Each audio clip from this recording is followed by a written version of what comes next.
Hello and welcome to our channel. आज इस channel पे फिर से आपको साइंस की नई प्रैक्टिस सेट देने जा रहे हैं और इसमें काफ़ी इंपॉर्टेंट क्वेश्चंस डाले गए हैं, तो इसे काफ़ी केयरफुली आप लोग कीजिएगा। और हमेशा मैं आपको बोलती हूँ कि जैसे ही मैं क्वेश्चन आपको बताऊँ तो आप उसका आंसर कीजिए खुद से, और उसके बाद आप हमारे आंसर से मैच करके हमें कमेंट में ज़रूर बताइएगा कि आपने कितना करेक्ट किया है। इससे हमें पता चलता है कि हम किस तरह का प्रैक्टिस सेट आपको दे रहे हैं और इससे आपको कितना बेनिफिट हो रहा है। तो आइए शुरू करते हैं। आज का हमारा जो पहला क्वेश्चन है वो है, what is not found in animal cell. जंतु कोशिका में क्या नहीं होता है। इसके ऑप्शंस हैं cell wall, nucleus, mitochondria and none. तो आपको मैं बता दूं, जंतु कोशिका जो होती है उसमें सिर्फ प्लाज्मा मेम्ब्रेन प्रेजेंट होता है, और बाकी जितने भी ऑर्गेनल्स होते हैं, न्यूक्लियस तो प्रेजेंट होगा ही, माइटोकॉन्ड्रिया भी होता है, सिर्फ इसमें सेल वॉल नहीं प्रेजेंट होता है। ये आपका एनिमल सेल में नहीं, प्लांट सेल में पाया जाता है। मतलब पादप कोशिका जो है उसमें होता है सेल वॉल, प्लाज्मा मेम्ब्रेन, इसके अलावा उसमें वैक्यूल्स वगैरह भी प्रेजेंट होते हैं जो कि एनिमल सेल में नहीं होता है, या फिर काफ़ी छोटा वैक्यूल प्रेजेंट होता है। माइटोकॉन्ड्रिया आप जानते हो, power house of the cell इसको कहा जाता है। न्यूक्लियस में बहुत सारे एक्टिविटीज़ होती हैं, आरएनए डीएनए वगैरह का फॉर्मेशन होता है, इसके साथ साथ प्रोटीन फॉर्म करता है।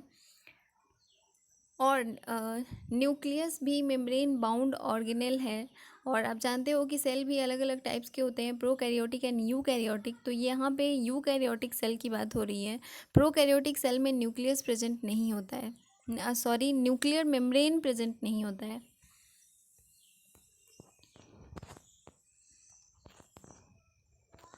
अगला क्वेश्चन है, the maximum amount of element found in human body is. मनुष्य के शरीर में सबसे ज़्यादा कौन सा तत्व पाया जाता है। कौन सा तत्व सबसे ज़्यादा पाया जाता है। इसके ऑप्शंस हैं iron, sodium, phosphorus and calcium. आप जानते हो कि आयरन भी हमारी बॉडी में प्रेजेंट होता है, और जो हीमोग्लोबिन है, हीमोग्लोबिन में आयरन प्रेजेंट होता है जो हमारे आरबीसी में होता है, और इसीलिए हमारे आरबीसी का कलर जो है वो रेड कलर का होता है, हीमोग्लोबिन की प्रेजेंस की वजह से ही। और ये हीमोग्लोबिन एक कम्प्लेक्स कंपाउंड है जिसमें आयरन प्रेजेंट होता है। सोडियम भी हमारी बॉडी में प्रेजेंट होता है, जो कि बॉडी बैलेंस, ऑस्मोटिक बैलेंस बनाने का काम करता है, सोडियम प्लस क्लोरीन। इसके अलावा फॉस्फोरस भी हमारी बॉडी में प्रेजेंट होता है, जो बोन्स वगैरह की स्ट्रेंथ को बनाने में हेल्प करता है। इसके अलावा मसल्स वगैरह में भी प्रेजेंट होता है फॉस्फोरस। अगला है कैल्शियम। कैल्शियम आप जानते हो कि हमारे बोन्स में, टीथ वगैरह में सबसे ज़्यादा अमाउंट में प्रेजेंट होता है। तो सबसे ज़्यादा हमारी बॉडी में पाया जाने वाला जो तत्व है वो है कैल्शियम। करेक्ट आंसर होगा डी। और हमारे बोन्स में सबसे ज़्यादा, मतलब कैल्शियम से ही हमारे बोन्स बनते हैं मैक्सिमम।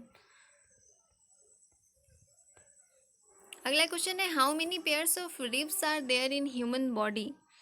मनुष्य के शरीर में कितना रिब्स होता है, कितना पेयर रिब्स होता है। इसके ऑप्शंस हैं 12, 10, 14 एंड 11। तो आपको मैं बता दूं, रिब्स जो होते हैं वो टोटल 24 होते हैं। तो इसका करेक्ट आंसर होगा ए, 12 जोड़ी, 12 पेयर रिब्स प्रेजेंट होते हैं। और इसमें से 2 पेयर जो होते हैं वो फ्लोटिंग रिब्स उनको कहा जाता है, क्योंकि वो पीछे, आप मतलब आगे आप जानते हो कि स्टर्नम से ये सब कनेक्टेड होते हैं, लेकिन 2 पेयर जो है वो स्टर्नम से कनेक्टेड नहीं होते हैं, तो उनको इसलिए फ्लोटिंग रिब्स भी कहा जाता है। इसका करेक्ट आंसर होगा 14, सॉरी 12। अगला है, the number of bones in human skull is. मनुष्य के मस्तिष्क में कितना हड्डी होता है। इसके ऑप्शंस हैं 28, 30, 32 एंड 40। इसका करेक्ट आंसर होगा ए, 28। इसमें याद रखिएगा 14 जो होते हैं वो फेसियल होते हैं, 8 जो होता है वो क्रैनियल होता है। मतलब जो स्कल का ऊपर वाला पार्ट होता है उसमें 8 बोन्स होते हैं, और जो फेसियल पार्ट होता है फेस की तरफ, उसमें 14 होते हैं। और इसके अलावा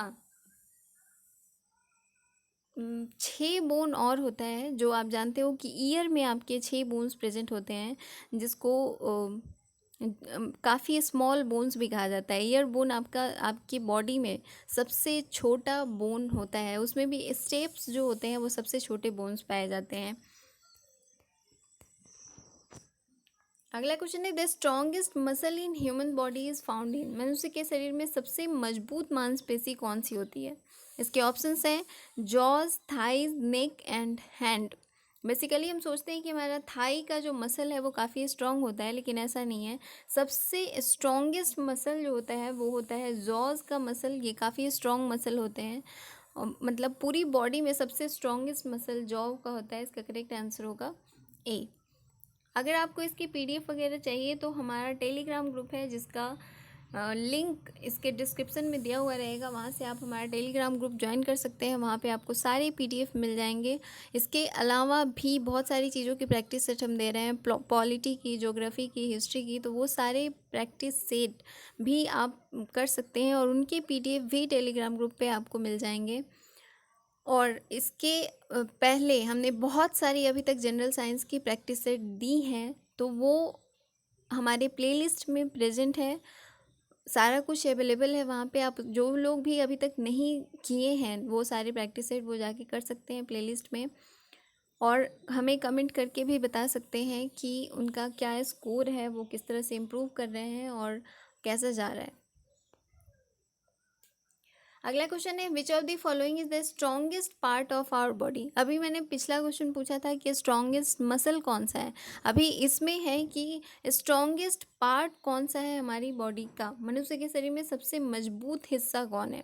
इसके ऑप्शंस हैं बोन, इनामेल, डेंटाइन एंड सेमेंटम। आप जानते हो डेंटाइन, सेमेंटम एंड इनामेल ये हमारे टीथ के पार्ट होते हैं। सबसे ऊपर वाला जो लेयर होता है वो इनामेल होता है, उसके बाद डेंटाइन होता है, और जो बेसिक पार्ट होता है वो सेमेंटम होता है, जो कनेक्ट करता है हमारे मसल से, मतलब जॉज के मसल से हमारे टीथ को। और बोन्स आप जानते हो हमारी पूरी बॉडी में प्रेजेंट होता है। तो पूछा जा रहा है कि सबसे मजबूत कौन सा होता है, तो इसका करेक्ट आंसर होगा बी। टीथ का जो इनामेल होता है वो सबसे स्ट्रॉन्गेस्ट पार्ट होता है हमारी बॉडी में, बहुत मजबूत होता है। इसलिए भी मजबूत होता है क्योंकि ये कैल्शियम का बना होता है, बेसिकली कैल्शियम फॉस्फेट का बना होता है, और कैल्शियम फॉस्फेट दोनों मिल के ये काफ़ी स्ट्रॉन्ग इसको बना देता है। अगला क्वेश्चन है मैमल रिस्पायर्स बाय। मैमल्स जो हैं वो उनका रेस्पिरेशन किस तरह का होता है। इसके ऑप्शंस हैं gills, trachea, skin and lungs.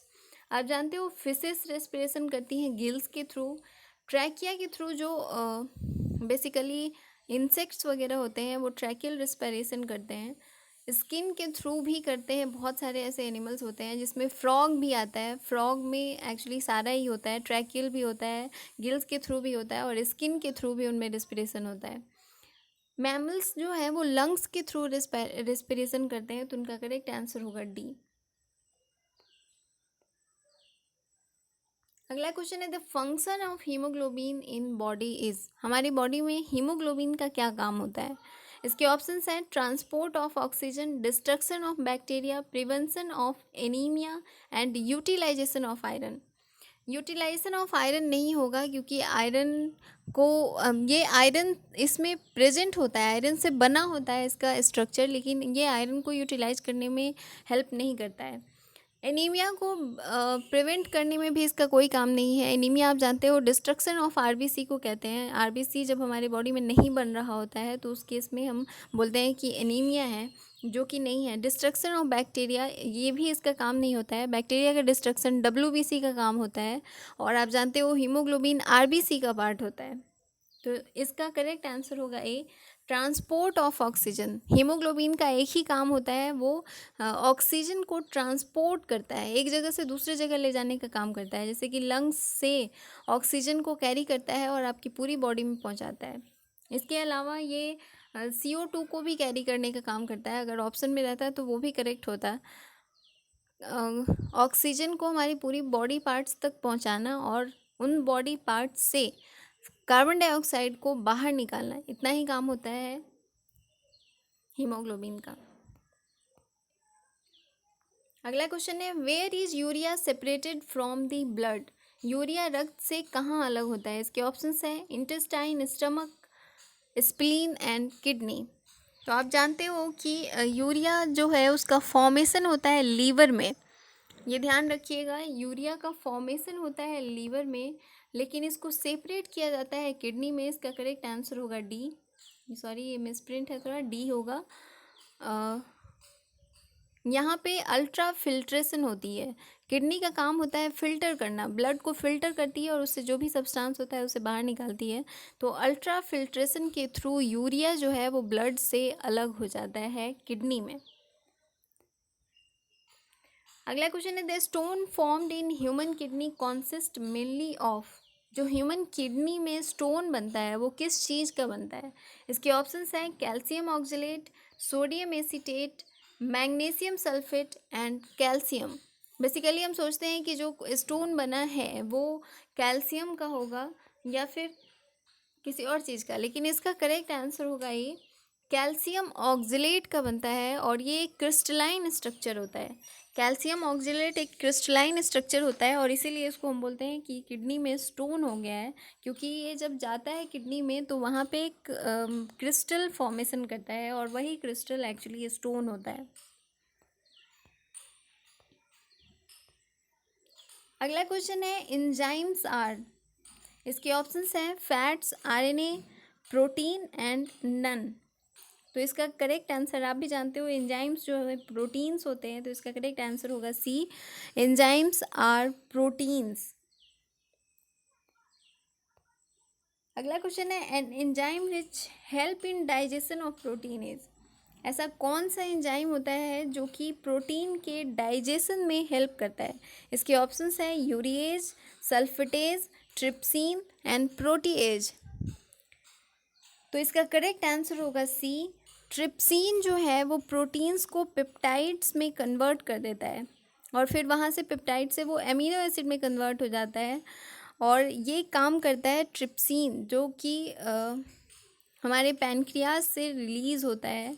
ये एंजाइम है जो कि पैनक्रियाज से बेसिकली रिलीज़ होके और प्रोटीन को डाइजेस्ट करने का काम करता है। अगला क्वेश्चन है, फोटोसिंथेसिस ऑकर्स इन। इसके ऑप्शंस हैं nucleus, mitochondria, chloroplast and peroxisomes. Photosynthesis जो है वो आप जानते हो कि फोटोसिंथेसिस में प्लांट्स जो हैं जो उनके ग्रीन लीव्स होते हैं वो सनलाइट को कैप्चर करते हैं और ग्लूकोज फॉर्मेशन करते हैं और ये होता है क्लोरोफिल के थ्रू और क्लोरोफिल प्रेजेंट होता है क्लोरोप्लास्ट में। इसका करेक्ट आंसर होगा सी, मतलब फोटोसिंथेसिस जो है वो क्लोरोप्लास्ट में होता है। जो भी ग्रीन लीव्स होती हैं उसके जो लैमेला होता है ग्रीन लिप्स में उसमें क्लोरोप्लास्ट प्रेजेंट होता है और वो क्लोरोप्लास्ट में क्लोरोफिल होता है और ये क्लोरोफिल लाइट को एब्जॉर्ब करने का, ट्रैप करने का काम करता है और वही लाइट फोटोसिंथेसिस को प्रोसीड कराती हैं। अगला क्वेश्चन है, which metal is present in insulin. Insulin में कौन सा तत्व पाया जाता है? इसके ऑप्शंस हैं tin, copper, zinc and aluminium. आप जानते हो इंसुलिन एक हार्मोन है जो कि पैनक्रियाज से रिलीज होता है और उसके बीटा सेल से ये रिलीज होता है। आपको मैं बार बार बता रही हूँ क्योंकि ये क्वेश्चन जो है वो बहुत बार रिपीट किया हुआ है बहुत सारे एग्जाम्स में और बहुत बार पूछा भी जाता है। और इंसुलिन की कमी से डायबिटीज़ होती है, ये भी आप जानते हो। ये एक कम्प्लेक्स स्ट्रक्चर होता है, हार्मोन ही है लेकिन कम्प्लेक्स स्ट्रक्चर होता है और इसमें जिंक पाया जाता है। इसका करेक्ट आंसर होगा सी। ये एक ऐसा हार्मोन है जो कि काफ़ी कम्प्लेक्स होता है और इसमें जिंक प्रेजेंट होता है। अगला क्वेश्चन है, which of the following is a transgenic plant. इसके ऑप्शंस हैं buckwheat, macaroni wheat, golden rice and triticale. इसका करेक्ट आंसर होगा सी, गोल्डन राइस जो है वो ट्रांसजेनिक प्लांट है, मतलब जीन को मैनिपुलेट करके इसको बनाया गया है गोल्डन राइस को। और आप जानते हो गोल्डन राइस तैयार किया गया था बेसिकली विटामिन्स को पाने के लिए। अब राइस में जनरली कार्बोहाइड्रेट प्रेजेंट होता है लेकिन गोल्डन राइस में विटामिन ए भी प्रेजेंट होता है और इसीलिए ये इसको सुपर राइस या गोल्डन राइस कहा जाता है। अगला क्वेश्चन है, super rice was developed by. Super rice किसके द्वारा बनाया गया है? इसके ऑप्शंस हैं M S. Swaminathan, G S. Khush, Norman E. Borlaug and P K. Gupta. M S. Swaminathan ने बेसिकली वीट वैरायटी को डेवलप किया था, जो कि इंडिया में काफ़ी ज़्यादा आया था। और बोला भी जाता है कि इंडिया में ग्रीन जो मतलब वीट की खेती को बढ़ाया गया था वो एम.एस. स्वामीनाथन के द्वारा ही बढ़ाया गया था। नॉर्मन ई बर्लॉग का बहुत बड़ा हाथ है डॉर्फ वीट वैरायटी बनाने में, जो कि मैक्सिको के हैं, और मैक्सिकन वैरायटी बनाने में उन्होंने काफ़ी हेल्प किया था। लेकिन जो सुपर राइस है या गोल्डन राइस आप जिसे कहते हो, वो बनाया गया है जी.एस. खुस के द्वारा, और ये हेड हैं इंडियन राइस रिसर्च इंस्टीट्यूट के हेड थे। और ऑलमोस्ट 1989 में इसको बनाया गया था जी.एस. खुस के द्वारा। इन्होंने गोल्डन राइस को बनाया है, तो ये नाम याद रखिएगा। और ये हेड थे इंडियन राइस रिसर्च इंस्टीट्यूट के। अगला क्वेश्चन है amniocentesis is a method use to determine the. Amniocentesis किस चीज़ के लिए यूज किया जाता है? इसके ऑप्शंस है foetal sex, kind of amino acid, sequence of amino acid and types of hormone. आपको मैं बता दूं एमनियोसेंटेसिस जो है वो फीटल सेक्स डिटर्मिनेशन टेस्ट होता है। इसका करेक्ट आंसर होगा ए। मतलब किसी बच्चे के सेक्स को पता करने के लिए उसके एमनियोटिक फ्लूइड की स्टडी की जाती है, और इसीलिए हम इसको बोलते हैं एमनियोसेंटेसिस। ये एक टेस्ट होता है। अगला क्वेश्चन है change in base sequence with in the gene is called. अगर जीन में उसके बेस सीक्वेंस को फेर बदल कर दिया जाए, उसमें चेंज लाया जाए, तो उसे हम उस प्रोसेस को हम क्या कहते हैं? इसके ऑप्शंस हैं breeding, cloning, mutation and fusion. Breeding का मतलब होता है दो जीन्स आपस में कंबाइन करके एक नया जीन का फॉर्मेशन करना, वो ब्रीडिंग कहलाती है। क्लोनिंग का मतलब होता है बहुत मल्टीपल ऑफ कॉपीज़ बनाने, एक जीन से बहुत सारे उसके कॉपीज़ बनाने को क्लोनिंग कहते हैं। और फ्यूज़न आप जानते हो कि दो जीन्स जब मिलते हैं तो उसे हम फ्यूज़न कहते हैं। लेकिन चेंज इन बेस सीक्वेंस, कोई भी एक बेस सीक्वेंस है किसी भी चीज़ का, उसमें अगर कोई चेंज आता है तो उसे हम कहते हैं म्यूटेशन। तो इसका करेक्ट आंसर होगा सी। अगला क्वेश्चन है मायोग्लोबिन कॉन्टेन दी मेटल। मायोग्लोबिन में कौन सा तत्व पाया जाता है? इसके ऑप्शंस हैं copper, silver, gold and iron. तो इसका करेक्ट आंसर होगा डी। मायोग्लोबिन जैसे हीमोग्लोबिन होता है हमारी आरबीसी में प्रेजेंट होता है, वैसे ही मायोग्लोबिन हमारे मसल्स में प्रेजेंट होते हैं, और ये मसल्स में ऑक्सीजन को कैरी करने का काम करते हैं। ये ध्यान रखिएगा, इसीलिए इसको मायोग्लोबिन कहा जाता है, मसल्स से रिलेटेड है इसलिए।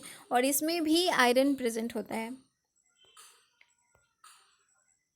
अगला क्वेश्चन है which vegetable oil is suitable for heart patients. Heart patient के लिए कौन सा ऑयल सुटेबल होता है? इसके ऑप्शंस हैं sunflower oil, groundnut oil, mustard oil and soybean oil. तो इसका करेक्ट आंसर होगा ए, सनफ्लावर ऑयल।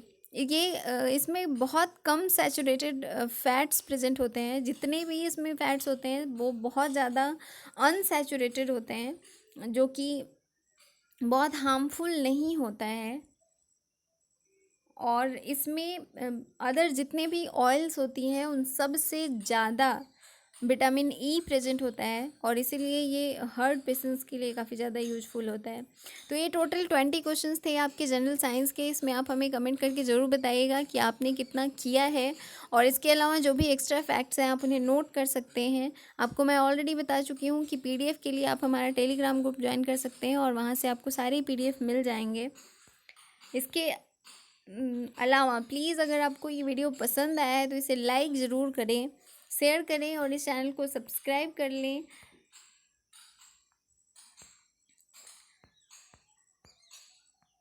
आपके लिए हम इतनी मेहनत कर रहे हैं तो थोड़ा सा तो आप भी हमारे लिए कर ही सकते हैं। तो इसे please like, share and subscribe करें। आप शेयर भी कर सकते हैं और लाइक ज़रूर करें। Thank you.